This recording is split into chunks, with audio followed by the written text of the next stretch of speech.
उद्योजक प्रकाश धारीवाल यांनी आगामी निवडणूक न लढण्याचा निर्णय जाहीर केलाय।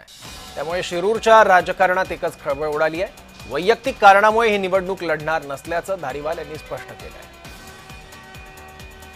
उद्योजक प्रकाश धारीवाल यांनी जय महाराष्ट्रशी बोलताना सांगितलं। यावर त्यांच्याशी संवाद साधलाय आमचे प्रतिनिधी अमोल दरेकरनी। पाहूया काय सांगाल। खरं तर आपण यंदा निवडणूक लढणार नाही आणि शिरूरकरांच्या मनात एक वेगळी भावना निर्माण झालेली आहे।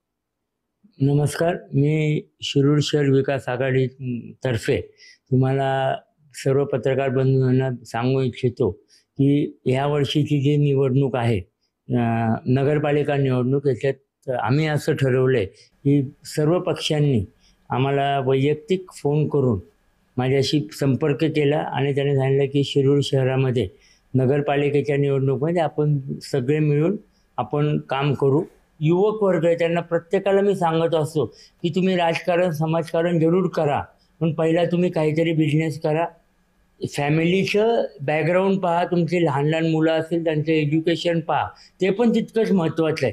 ते करून मग राजकारण करायला कुठली वयाची मर्यादा नाही। एकच मुलगा आहे आणि मला वाटतं समाजकारण राजकारणापेक्षा व्यवसाय पहिला करणे, तो व्यवसाय जर चांगला उद्या त्यांनी व्यवसायात चांगलं काम केलं तर मग नक्कीच तो समाजकारणात ह्यापुढे येईल, पण आत्ताच्या परिस्थितीत तो काही याच्यात भाग घेणार नाही। सगळ्यांचाच माझ्यावर चांगला विश्वास आहे, ही माझ्यासाठी भाग्याची गोष्ट आहे आणि मग त्यांचा विश्वास संपादन करणं हे पण माझं तितकंच कर्तव्य आहे। म्हणून ह्या इलेक्शन पुरतं फक्त मी माझ्या व्यवसायामुळे थोडासा बाजूला झालो। अमोल दरेकर, जय महाराष्ट्र, शिरूर।